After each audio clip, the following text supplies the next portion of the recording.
The Voyage of Philosophy 12, Kant's Great Light of 1769, and Rousseau. Evolution of Kant's thought, that is, from science to philosophy. A. The early period, that is, pre-critical era, viz., Kant as a practicing natural scientist. By modern standards, the young Kant was closer to a physicist, astronomer, and physical geographer than a philosopher. Deeply fascinated by Newtonian physics during his university years, he actively formulated and published novel scientific hypotheses, proposing the nebular hypothesis, 1755. In his work Universal Natural History and Theory of the Heavens, Kant applied Newton's laws of gravity to the entire cosmos. He presented the radical theory that the solar system naturally formed from a massive, rotating cloud of gas, that is, a nebula. This monumental discovery was later refined by the French mathematician Pierre-Simon Laplace and is celebrated in modern astronomy as the Kant-Laplace nebular hypothesis. During this period, Kant was a thoroughly science-oriented scholar who firmly believed that Newtonian geometric and mechanical laws represent the absolute truth of the universe itself. B. The middle period, that is, transitional era, viz., a philosophical crisis in defense of science. As the 1760s unfolded, however, Kant hit a massive philosophical wall. This was brought about by David Hume's skepticism and the fierce Leibniz-Newton debate over the nature of space and time. The Humean shock. Hume argued that the law of causality, that is, cause and effect, viz., the very bedrock of science, was not an objective truth, but merely a psychological habit of the human mind. If Hume was correct, Newtonian physics would be downgraded from an absolute truth to mere guesswork. That is, a supposition that because things happened a certain way in the past, they will likely continue to do so. Kant's dilemma. Kant was faced with a bitter reality, viz., while he could plainly see that Newtonian science was flawless and certain, the existing philosophical frameworks of his time, that is, rationalism and empiricism, were utterly incapable of logically proving that certainty. First of all, Kant followed Newtonian physics and the doctrine of absolute space and time, which backed up Newton's universal law of gravitation. To state more lucidly, Kant not only subscribed unconditionally to Newton's law of universal gravitation, but also embraced it as a foundational cornerstone upon which to build his own philosophical worldview. For Kant, Newtonian physics was far more than a mere scientific theory. It represented the paragon of the most perfect and certain knowledge, attainable by human reason. Kant was a fervent proponent of Newtonian physics. Before achieving widespread renown as a philosopher, the young Kant was a highly capable natural scientist, physicist, and astronomer. In his 1755 treatise, Universal Natural History and Theory of the Heavens, Kant applied Newton's law of universal gravitation to the entire cosmos. In doing so, he became the first in the world to propose the nebular hypothesis, which posits that the solar system was formed through the rotation and gravitational attraction of a colossal nebula gas cloud. This theory was later refined by Pierre-Simon Laplace and is now known as the Kant-Laplace nebular hypothesis. During this period, Kant was convinced that Newtonian mechanics could flawlessly explain the birth and demise of the universe. Kant's core problematic. To rescue Newtonian physics, viz., science, we must completely reconstruct the architecture of human cognition philosophy from the ground up. The debate over space and time between Gottfried Wilhelm Leibniz and Isaac Newtonian. The debate over space and time between Gottfried Wilhelm Leibniz and Isaac Newton stands as one of the greatest intellectual confrontations in the histories of both science and philosophy. Moving far beyond the mere definition of physics, this controversy confronts the profound metaphysical question. In what manner does the universe exist? The actual dispute unfolded fiercely through a series of exchanges between Leibniz and the English theologian Samuel Clarke, who championed Newton's cause, a historic discourse known as the Leibniz-Clarke Correspondence, 1715-1716. Below, I offer a lucid contrast and explanation of the core arguments advanced by each side. The debate between Leibniz and Newton concerning space and time is a historical clash of ideas over whether the stage of the universe is real. Newton regarded space and time as a huge objective substance and stage existing independently of matter. This is the doctrine of absolute space and time, which states that even if all matter in the universe is removed, empty absolute space and flowing absolute time will remain forever. On the other hand, Leibniz refuted this by stating that space and time are not substances, but just abstract relations created by the position and sequence among objects. This is the doctrine of relational space and time, no matter. No space and time. Leibniz criticized Newton's hypothesis as a contradiction, based on the principle of sufficient reason, arguing that God could find no proper reason to create the universe in this exact place, within an absolute space that has no differences. Contemporary physics was a total victory for Newton, but this conflict later went through Kant's transcendental philosophy and faced a great reversal, where Leibniz's intuition was resurrected through Einstein's theory of relativity, which defined space as a mechanical relationship according to material mass. C. The late period, that is, critical era viz. The Copernican revolution and the completion of science's philosophical foundations, passing through his pivotal insights of 1769 and his 1770 inaugural dissertation. Kant finally published the Critique of Pure Reason in 1781. By shifting the paradigm of philosophy, he successfully rescued science. At the same time, he was able to dismantle traditional metaphysics, namely, the dogmatic, rationalistic systems concerning God, the cosmos, and the soul. Kant's pivotal insights of 1769. Kant's escape from the dogmatic metaphysics through ambivalence of sensation and intellect. As noted above, Kant encountered a fundamental philosophical deadlock in the course of his scientific inquiries. This difficulty stemmed from Hume's skepticism and from the enduring Leibniz-Newton debate over the essence of space and time. The issue was also associated with the broader problem of dogmatic metaphysics. Kant recorded his revolutionary change of perspective in 1769 as follows.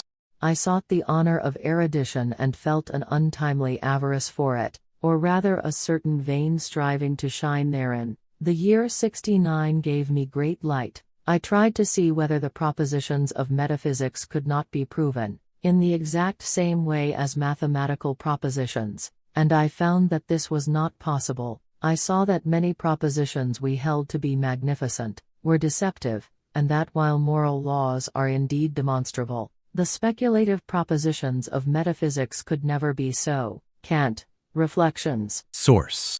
This passage is a handwritten note left by Immanuel Kant in his personal research drafts, known as Nachlass, posthumous writings, rather than in his published books or official essays. Academically, it is compiled under the section titled Reflections, Reflexionen, within the handwritten remains handschriftliche Nachlass. Year. The exact period during which Kant actually scribbled. This note is estimated to be between 1776 and 1778. However, within the text itself, Kant explicitly names 1769 as the pivotal year that brought him great light, marking his major ideological turning point. As discussed below in greater detail, Kant's great light of 1769 was closely connected with the problem of speculative proposition of metaphysics, particularly in relation to his distinction between metaphysics and mathematics. Kant said that magnificent propositions of metaphysics, at that time, were deceptive. it is necessary to investigate the nature of the speculative propositions of metaphysics that Kant implicitly referenced in his paper. What kind of contemporary metaphysics would Kant have reproved as deceptive? It is the philosophy of Leibniz and Wolff, and the ground for this accusation lies in his critique of pure reason. Kant would have envisioned, for example, the rational psychology of Leibniz and Wolff as the target of his philosophical reproach. According to Wolff's thesis, the human soul is a simple substance distinct from matter, and it corresponds with the body in accordance with the day, God-given, pre-established harmony. Therefore, Kant exclaimed, "I sought the honor of erudition, and felt an untimely avarice for it, or rather, a certain vain striving to shine therein." Rational psychology was a discipline that rationally deduces the very essence of the soul from its absolute concept, entirely independent of empirical observation, such as introspection or experimentation. Likewise, all speculative propositions of metaphysics ignored sensible, empirical, and experimental observations of nature, validating only intellectual and rational principles as metaphysical science. From this standpoint, I wish to emphasize that dogmatic metaphysics was inherently linked to the cognitive inferiority of sensation relative to understanding. Provisionally speaking, this imbalance within the cognitive duality was overcome through Rousseau's integration of sensation and understanding. This, I argue, is the hidden meaning behind Kant's Great Light of 1769, a thesis that I champion. Generally speaking, according to Rousseau's framework, sensation is conceptualized as a passive, receptive mode of cognition, whereas understanding is viewed as an active, synthetic one. This point will be discussed in greater detail later on. Deceptive metaphysics. The philosophy of Leibniz and Wolff, as above discussed, the philosophy of Leibniz and Wolff, in thus treating the difference between the sensible and the intelligible as merely logical, has given a completely wrong direction to all investigations into the nature and origin of our knowledge. This difference is quite evidently transcendental. Critique of Pure Reason, trans. By Norman Kemp Smith p. 84. This quote is a core summary of Immanuel Kant's critique in his book, The Critique of Pure Reason, where he argues that the rationalist philosophy of Leibniz and Wolff severely distorted the essence of human cognition. It means Leibniz and Wolff took philosophy down the wrong path by treating the difference between sensibility, senses, and reason, intellect, merely as a difference in the degree of clarity, namely, confused thinking versus clear thinking, a logical difference. In reality, however, these two faculties are independent pillars of cognition, with completely different origins, a transcendental difference, meaning that the intellect alone can never fully comprehend the world. Therefore, Kant articulated his famous dictum, "Thoughts without content are empty. Intuitions without concepts are blind." At the time, the Leibniz-Wolffian school dismissed the sensory experiences we see and feel with our eyes as nothing more than imperfect and confused thinking, a step lower than rational thought. They believed that human reason and logic alone could uncover all the truths of the world and the secrets of metaphysics. In other words, to them, sensibility and understanding were not qualitatively different, but merely differed in a logical degree of how distinct the perception was. Kant's distinction between sensibility and understanding, Kant directly refutes above, mentioned logical difference of sensibility and understanding, declaring that the difference between the two is transcendental. Here, transcendental refers to the fundamental conditions and structures of the human cognitive system that constitute the objects of experience. According to Kant, for humans to acquire knowledge, two completely different and independent faculties must combine. One is sensibility, which passively receives stimuli from objects, that is, thing in itself in their terminology. of Kantian transcendental philosophy. The object as the thing in itself is not contained in the human mind, but it constructed through space and time as the forms of sensibility. And the other is understanding, which actively thinks about the received material through concepts. Therefore, Kant marked that thoughts without content are empty, intuitions without concepts are blind. In Kant's view, if we treat sensibility merely as less clear understanding, like Leibniz and Wolff did, humans abandon the safety net of sensory experience. As a result, they fall into the arrogance, dogmatism of trying to arbitrarily prove metaphysical illusions such as God, the soul, and the beginning of the universe using reason alone. Therefore, by clarifying the completely irreconcilable, qualitative difference in origin between sensibility and understanding, Kant used this quote to establish clear boundaries for what human reason can achieve and to correct the direction of philosophical inquiry. However, the equivalence of the dual faculties of the human soul, namely sensation and understanding, was primarily foreshadowed by Rousseau. This is the core theme of this lecture. Furthermore, the harmony of sensation and understanding is the deep secret of German idealism, given that Kant's successors based their work more or less on Rousseau's specific insight into the interaction of sensation and understanding. Generally speaking, in Rousseau's articulation, sensation is defined as passive receptive cognition, while understanding is active, synthetic cognition. To be specific, the function of understanding in Rousseau's philosophy is to assemble, compare, and judge. This will be discussed further below. From this point of view, Rousseau should be viewed as the precursor to the synthesis of British Empiricism and Continental Rationalism. Simply put, this implies the relative independence of sensation and intellect, Kant's dichotomy of sensibility and understanding. Contrary to the Continental Rationalists, the English empiricists recognized the sensation as the source of cognition. They firmly believed that raw sensory experience, engraved upon the mind's tabula rasa, was the sole root and absolute foundation of all knowledge, accessible to human beings. Continental rationalism and British empiricism, the two pillars of modern philosophy, formed a grand conceptual symmetry regarding the human capacity for knowledge. For the rationalists, represented by Descartes and Spinoza, sensation was inherently imperfect and confused, nothing more than the lowest stage of understanding that could only be purified through the clear and distinct thinking of reason. In contrast, the empiricists, led by Locke and Hume, completely shifted the gravity of cognition. They were convinced that raw sensation and experience engraved upon the mind, when it was still a blank slate, were the sole source and absolute foundation of all knowledge.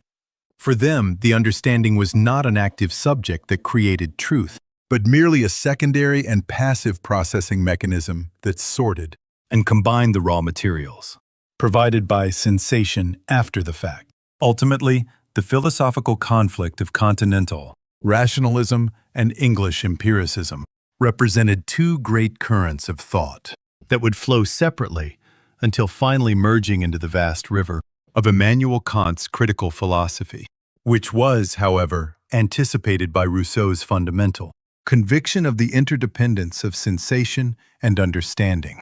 This is the essence of Kant's Great Light of 1769. Furthermore, this moment of new insight develops into a unique conception of sensation, namely that sensation is not merely a passive receptacle for objects, but also possesses intrinsic spatial properties. I term this Rousseau's sensation attribute spatiality. These 2 points constitute the core assertion of my findings in Kant-Rousseau studies. Specifically, the first point of my argument is expressed in Kant's 1770 inaugural dissertation on the form and principles of the sensible and intelligible world. Meanwhile, the second point, the theory of inner sensibility, contributed to the development of Kant's magnum opus, the Critique of Pure Reason, space and time as a priori forms of sensation. In light of this, Kant distinguishes sensibility from understanding, treating them as two inherently distinct, contrasting, and independent faculties of human cognition. Consequently, the role of sensibility was no longer marginalized in comparison to understanding or reason. Kant defines the form of sensibility as pure intuition, arguing that space and time are the a priori forms of intuition that precede all human experience. By evaluating sensibility and understanding on equal terms, Kant provided a philosophical foundation for Newton's concept of absolute space. This philosophical validation of Newtonian cosmology is formulated in the Critique of Pure Reason as follows. Space is a necessary a priori representation, which underlies all outer intuitions. We can never represent to ourselves the absence of space, though we can quite well think it as empty of objects. It must therefore be regarded as the condition of the possibility of appearances, and not as a determination dependent upon them. It is an a priori representation, which necessarily underlies outer appearances. Space is not a discursive or, as we say, general concept of relations of things in general, but a pure intuition. For, in the first place, we can represent to ourselves only one space, and if we speak of diverse spaces, we mean thereby only parts of one and the same unique space. Secondly, these parts cannot precede the one all-embracing space, as being, as it were, constituents out of which it can be composed. On the contrary, they can be thought only as in it. Space is essentially one the manifold in it, and therefore the general concept of spaces depends solely on the introduction of limitations. Critique of Pure Reason, p. 68-69. This quotation, at its core, represents Kant's negation of Leibniz and affirmation of Newton regarding space. Specifically, it counters Leibniz's relational theory of space in favor of Newton's doctrine of absolute objectivity. Kant arrives at this synthesis, however, not by adopting either of their original positions, but by introducing a radically new perspective on the concept of sensibility, namely, sensibility as the a priori form of intuition. However, this definition of sensibility has a history behind it.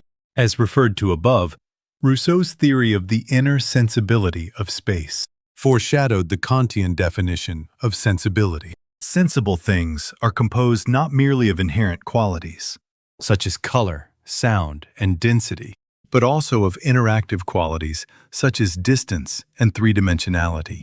As will be examined later, Rousseau formulates these attributes of sensation as the spatial extension of the body.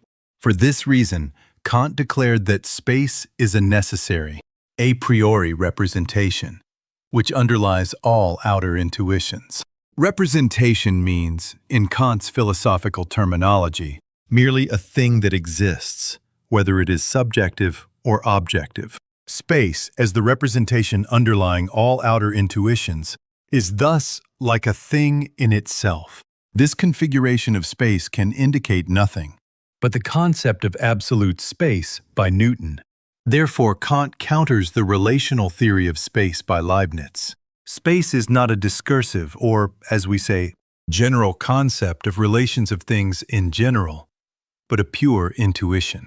The concept of pure intuition goes beyond empirical, sensible, and personal intuition. It denotes universal and objective intuition. For this reason, Kant refers to the terms a priori and transcendental.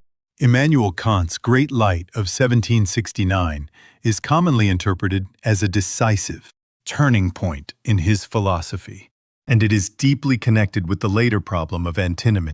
Around 1769, Kant came to realize that traditional metaphysics had fallen into a fundamental difficulty, especially through reflection on the nature of space and time. In particular, the controversy between Gottfried Wilhelm Leibniz and Isaac Newton concerning space and time, together with the skepticism of David Hume, gave Kant a decisive intellectual shock. The core of Kant's great light. The core of Kant's great light was the insight that human cognition does not simply receive things as they are in themselves, rather, the world is structured according to the forms of human cognition. In other words, space and time are not properties of things themselves, but a priori forms of human sensibility. This is the very essence Kant's great light. Moreover, this insight was deeply rooted in the philosophy of Jean-Jacques Rousseau.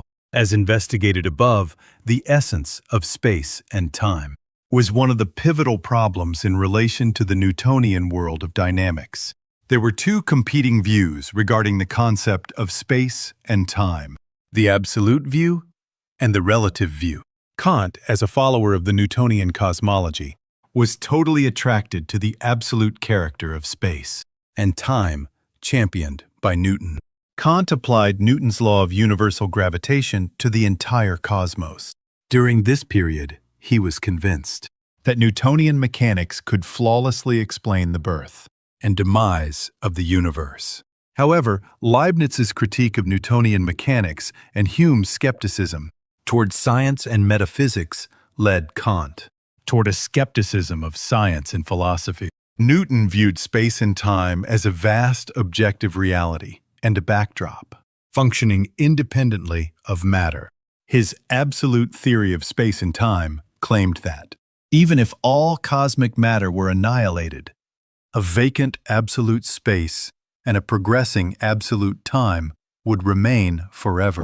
In opposition to Newton's absolute theory of space and time, Leibniz argued that space and time are not entities, but abstract relationships born from the configuration and order of things, a relational theory of space and time, stating that space and time vanish if matter does. Sensation and spatial attribute. Kant's certainty about the objectivity of space was, as might be supposed, originally drawn from the thought of Rousseau. The specific reason for this assertion is somewhat complicated. As summarized above, Kant's distinction between an interaction of sensation and understanding represented a synthesis of the opposing philosophical currents of that period, namely English empiricism and Continental Rationalism. Furthermore, the equivalence of sensation and understanding validates the aforementioned objectivity of space, considering that space and time are linked, not to the intellect, but to sensation. The instances of sensation include impressions, images, pictures, representations, bodies, and matter. The concept of space is built into all these things. Thus, space can be regarded as the essence of every sensible thing. At that time, one of the central problems in philosophy was whether sensation inherently possesses space. The empiricists, however, did not endow sensation with spatial attributes. That is, traditional empiricists held that when we perceive an object, we do not directly observe the external thing itself.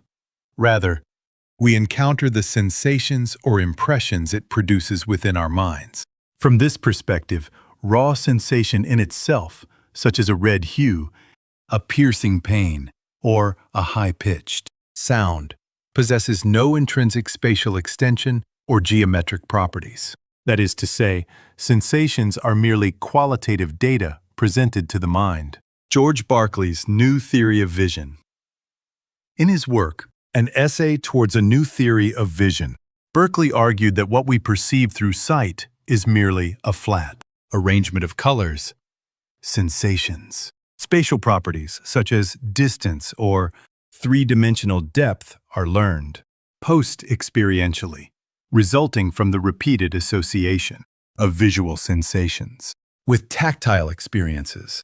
In other words, the core of empiricism is that space is not an intrinsic property of sensation itself, but rather a secondary product, constructed by the mind's association and arrangement of those sensations. For rationalists, sensation was merely the lowest stage of confused cognition prior to the advancement into rational thought. Consequently, within rationalism, space was not an attribute of sensation, but belonged instead to the realm of the intellect, geometry, or substance. Rousseau, however, was explicitly opposed to the aforementioned conception of sensation as something devoid of spatial extension. Rousseau articulates his argument regarding the spatial extension inherent in sensation as follows. We are told that a sensitive being distinguishes sensations from each other by the inherent differences in the sensations. This requires explanation. When the sensations are different, the sensitive being distinguishes them by their differences. When they are alike, he distinguishes them because he is aware of them one beyond the other. Otherwise, how could he distinguish between two equal objects simultaneously experienced? He would necessarily confound the two objects and take them for one object, especially under a system which professed that the representative sensations of space have no extension. Jean-Jacques Rousseau, Emile, translated by Barbara Foxley, S. 233. At the beginning of this paragraph, Rousseau argues that a sensitive being distinguishes sensations from one another on the basis of their inherent differences. For instance, red and blue are easily distinguished because their qualities, as colors, are fundamentally different. Similarly, the note C and the note G on a piano can be told apart due to their different frequencies. The author also acknowledges that when the sensations themselves differ, they are distinguished by those very differences. However, Rousseau notes that this is not enough, adding that this requires explanation. Why is that? It is precisely because of the question raised in the latter part. We shall now analyze the latter part of Rousseau's text, sentence by sentence. The entire paragraph. Rousseau's Emile, page 233. Otherwise, how could he distinguish between two equal objects simultaneously experienced? He would necessarily confound the two objects and take them for one object, especially under a system which professed that the representative sensations of space have no extension. Jean-Jacques Rousseau, Emile, translated by Barbara Foxley. Analysis of each sentence. Source text. The first sentence. Otherwise, how could he distinguish between two equal objects simultaneously experienced? Analysis. Here, otherwise implies the absence of the conditions mentioned in the preceding context, such as the assumption that sensations possess intrinsic spatial properties, or that we have a special faculty for apprehending space.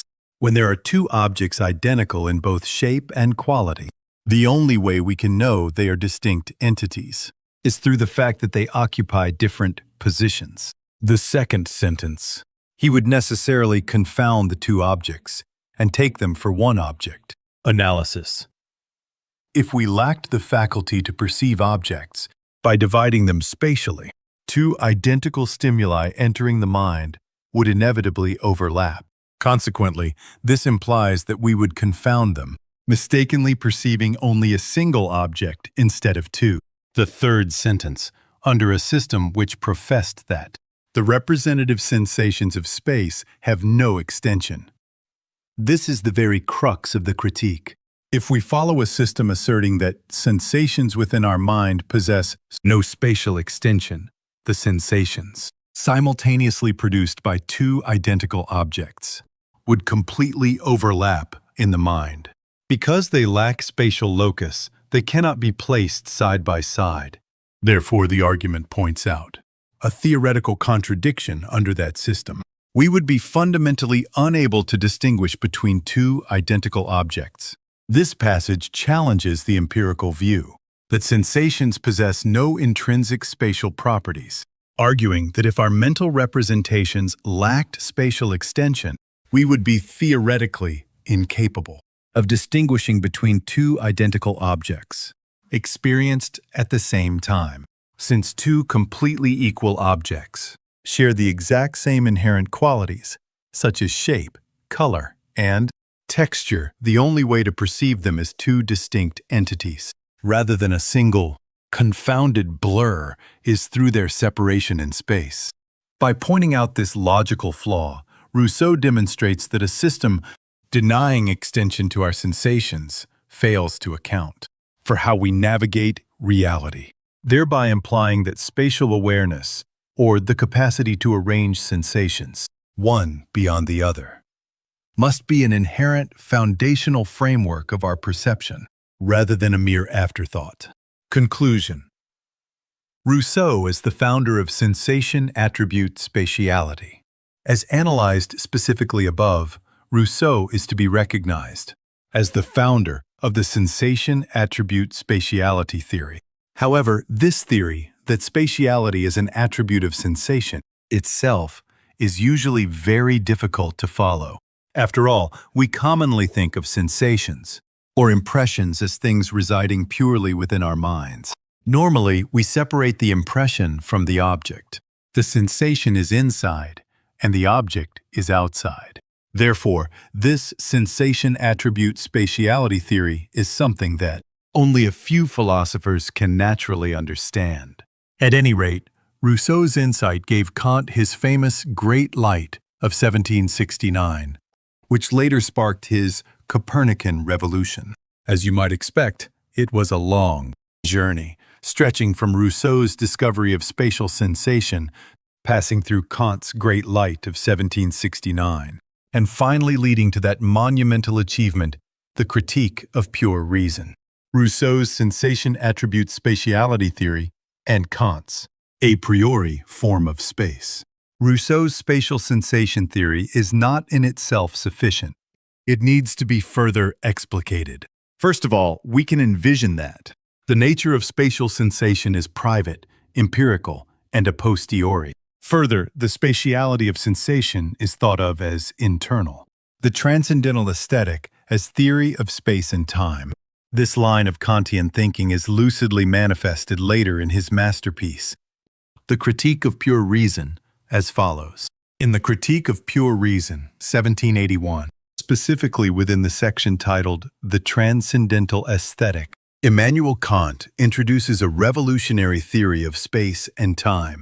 At the time, the intellectual landscape was dominated by two opposing views.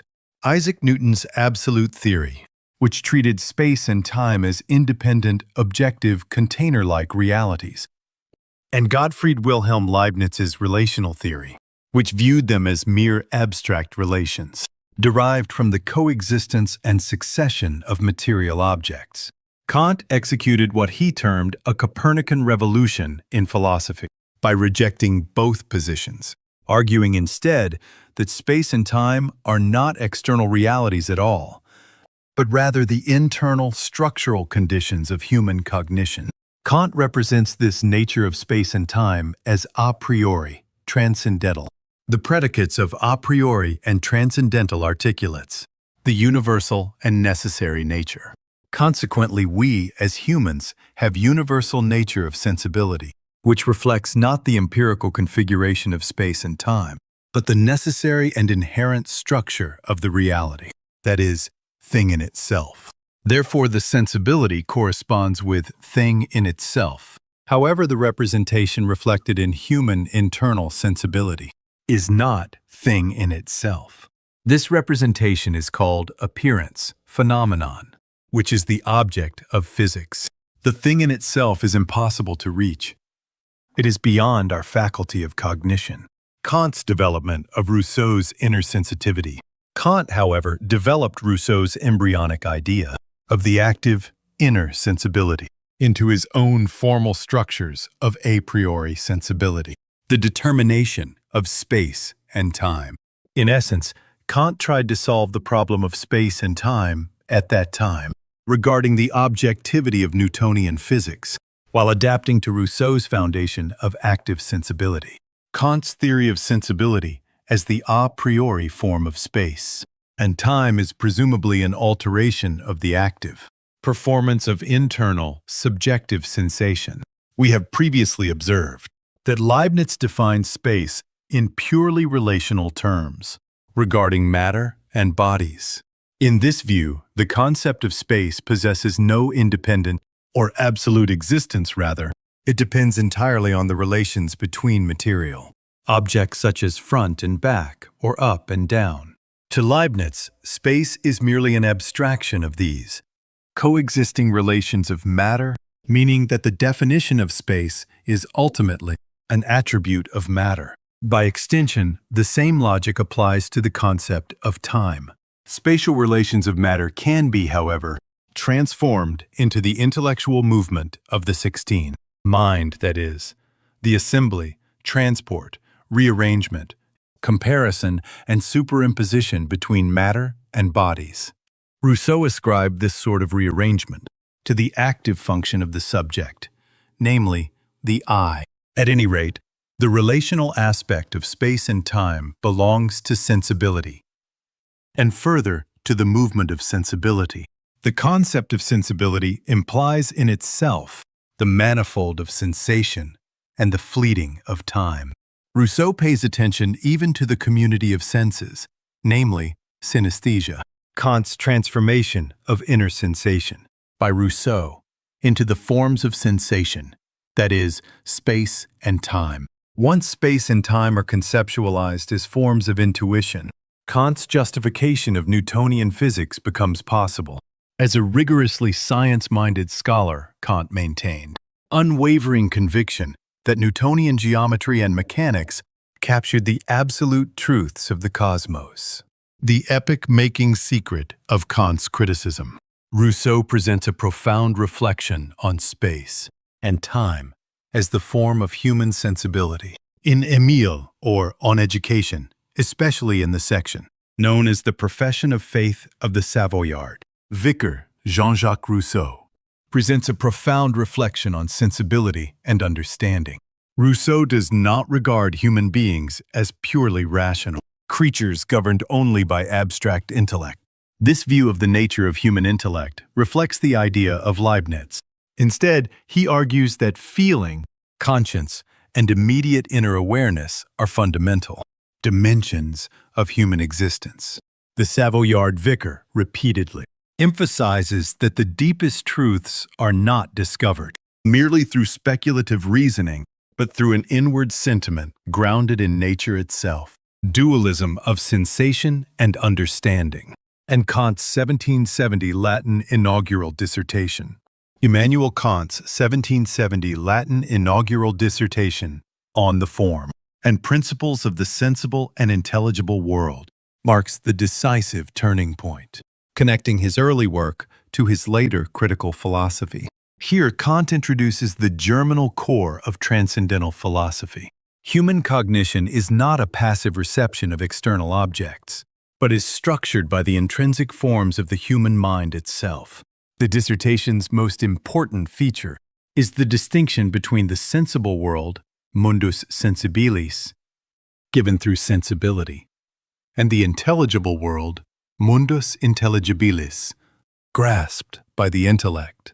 Rejecting simple compromises between empiricism and rationalism, Kant argues that different cognitive faculties correspond to different domains. Sensibility is the faculty of receiving appearances, while understanding is the faculty of thinking those appearances conceptually. In particular, Kant argues that space and time are not objective, properties of things themselves, but a priori forms, and orderings of human sensibility that make experience possible.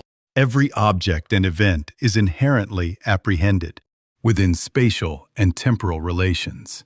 Through this epoch-making paradigm shift, Kant safeguarded Newtonian geometric and mechanical laws as the absolute truth of the phenomenal universe, providing the basis for universality and necessity that empiricism could not account for.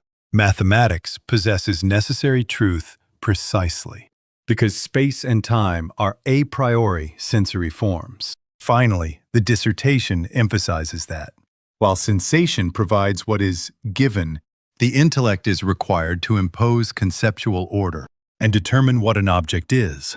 However, Kant does not yet distinguish between phenomena and things in themselves, as rigorously as he later would in the Critique of Pure Reason. Rousseau's dualism of sensibility and understanding. The quotation below is Rousseau's most celebrated text, declaring the distinction between sensibility and understanding, a distinction that later grounded Kant's own dualism of these two faculties.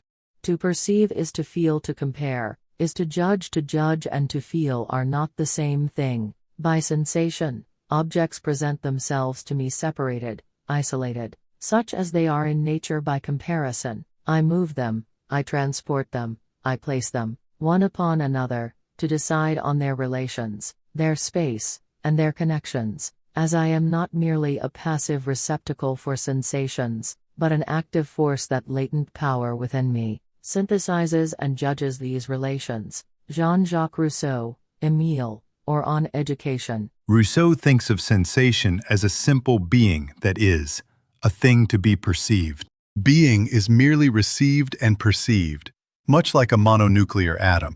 These objects present themselves to me, separated and isolated. Hence, sensation gives me an original being. This thought is directly related to Husserl's concept of perception as an originally giving intuition. In contrast, reason is complex, functioning to compare and to judge. Since these two functions presuppose multiple things, reason is basically a function of unity and synthesis. Among the functions of reason, Rousseau enumerates judgment and comparison, thereby drawing a parallel between the two, that is, to compare and to judge. I would argue that judgment is a more comprehensive concept than comparison.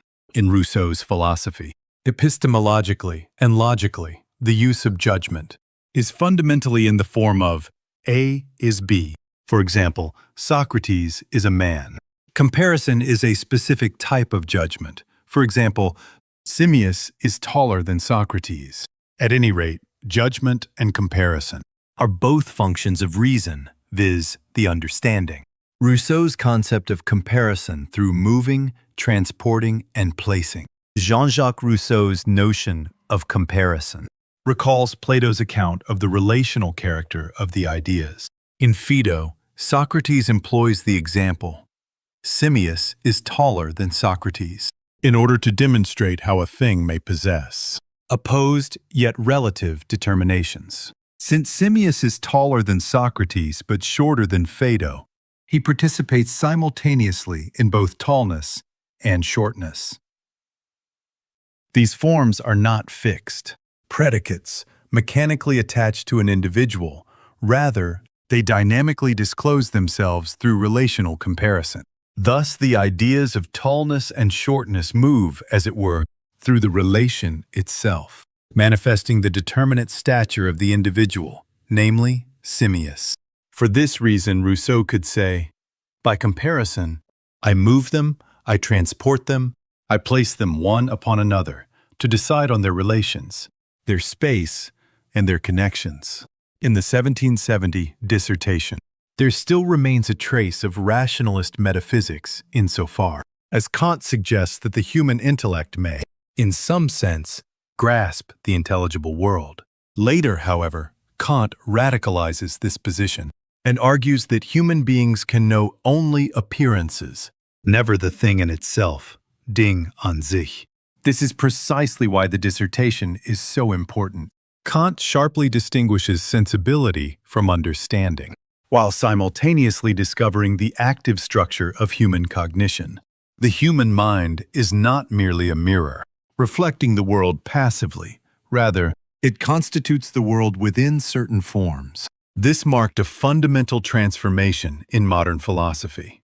Concerning the role of the subject, it is often described as the prelude to Kant's Copernican revolution. Whereas previous philosophy assumed that cognition must conform to objects, Kant argues that objects, as they appear to us, conform to the forms of human cognition. Therefore, On the Form and Principles of the Sensible and Intelligible World is not merely an early work, but a decisive text heralding the birth of critical philosophy. In it, Kant introduces the distinction between sensibility and understanding, the a priori nature of space and time, and the active structure of human cognition. These ideas would later exert enormous influence upon German idealism and modern phenomenology. In particular, the phenomenology of Edmund Husserl and the ontology of Martin Heidegger deeply inherit Kant's transformation, insofar as both regard human beings not as passive recipients of the world, but as beings through whom the world is disclosed in a particular way. The Reconciliation of Materialism and Idealism by Rousseau and Kant. Rousseau's conception of the nexus between the Cartesian ego and sensation is indeed the hidden key to the entirety of German idealism.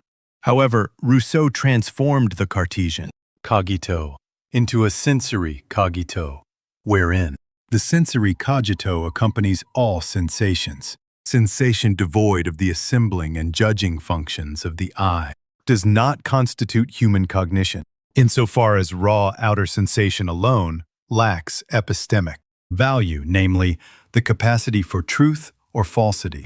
Consequently, Rousseau mediates the object matter and the subject, the I, through this very concept of sensation. It is precisely on these grounds that Rousseau foreshadowed the Kantian synthesis of Continental Rationalism and British Empiricism. Immanuel Kant's simultaneous critique of rationalism and empiricism is inextricably linked to his critique of idealism and materialism. In the history of philosophy, these two dichotomies do not exist in isolation. Rather, they intersect directly within the epistemological and ontological assumptions of modern thought. Kant's revolutionary Copernican revolution served as a grand synthesis that exposed how the methodological failures of rationalism and empiricism inevitably led to the ontological dead ends of dogmatic idealism and reductive materialism.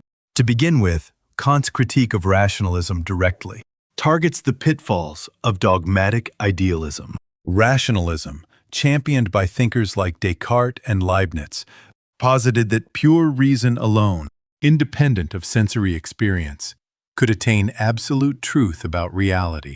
Kant argued that when reason operates without the anchoring constraint of sensory data, it generates empty concepts and wanders into unresolvable antinomies. Ontologically, this overestimation of pure thought naturally culminates in a form of idealism such as George Berkeley's, which reduces the external world to mere mental representations.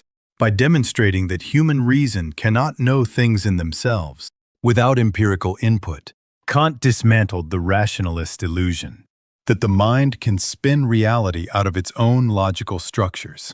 Conversely, Kant's critique of empiricism is structurally identical to his rejection of reductive materialism. Empiricism, represented by Locke and Hume, argued that all knowledge originates passively through sensory impressions. Kant observed that a purely empiricist framework reduces human consciousness to a passive slate, a mere mirror reflecting the external world. This epistemological passivity aligns perfectly with materialism, which views human consciousness as a mechanical byproduct of physical matter. Kant asserted that empiricism and materialism are fundamentally blind, without the innate active structuring principles of the human mind, namely, the a priori forms of sensibility, space and time, and the categories of the understanding, such as causality.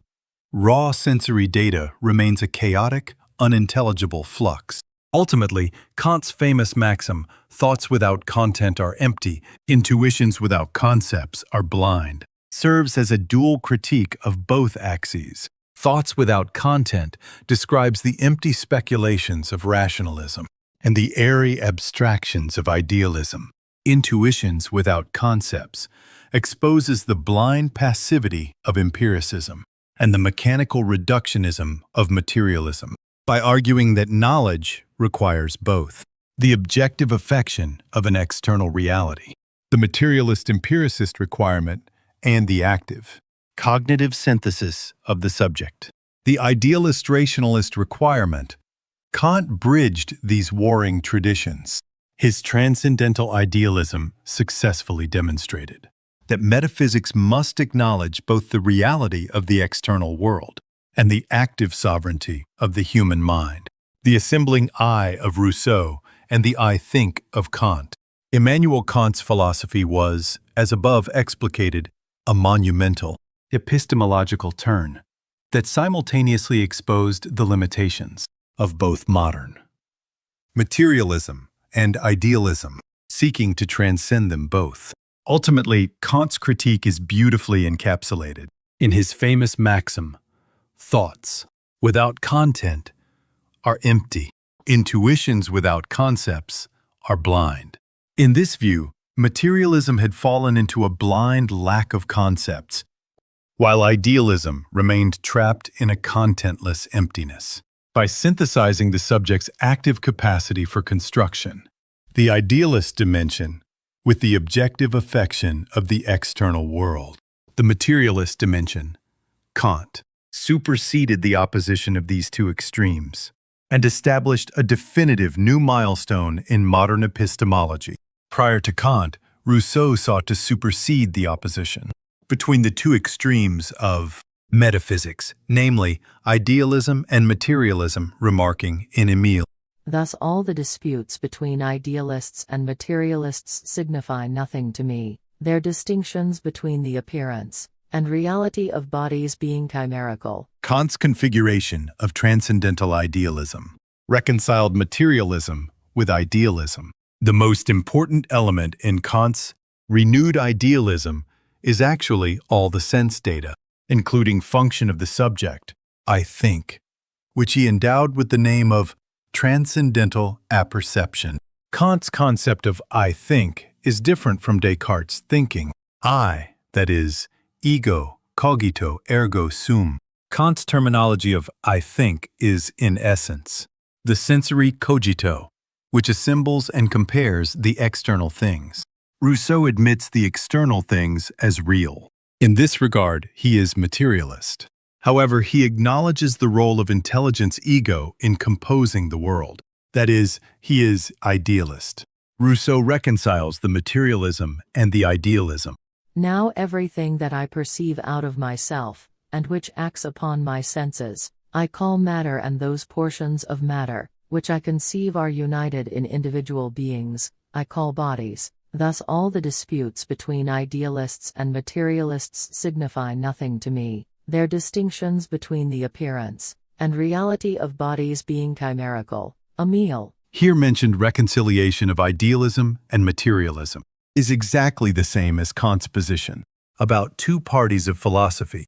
This position of Kant is called transcendental idealism because it accepts the sense data given from outer world. Kant's reform of idealism is different from Berkeley's idealism, in which esse est percipi.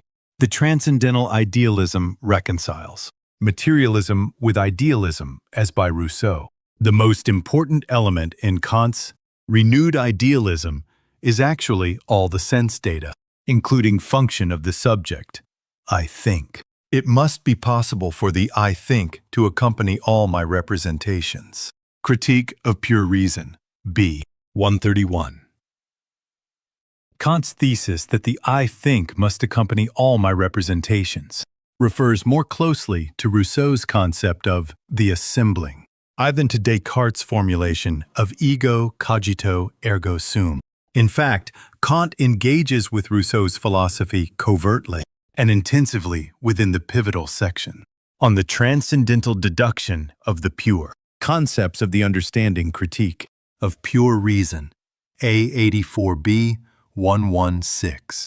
Ultimately, Kantian representations tied to the I think can be seen as originating from Rousseau's foundational concept of intelligence.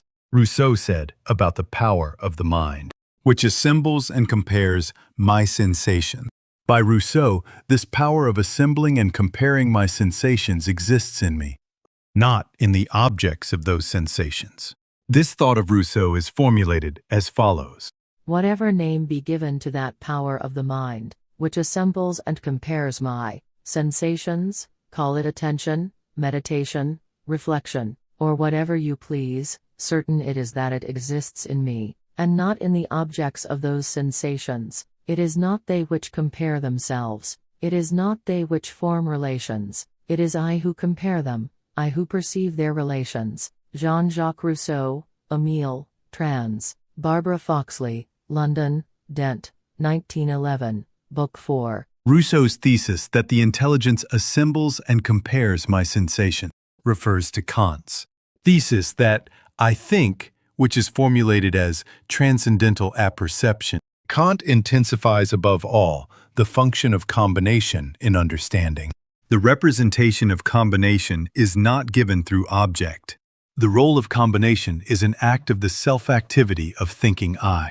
Among all representations, combination is the only one that is not given through objects, but can be executed only by the subject itself, since it is an act of its self-activity. Critique of Pure Reason, B. 130. Consequently, Kant reinterpreted the assembling function of ego by Rousseau as the combinating function of the subject itself. Similar to Rousseau, Kant attributes the function of self-activity to the subject. Kant conceptualized the assembling function of the subject by Rousseau as the synthetic unity of the manifold.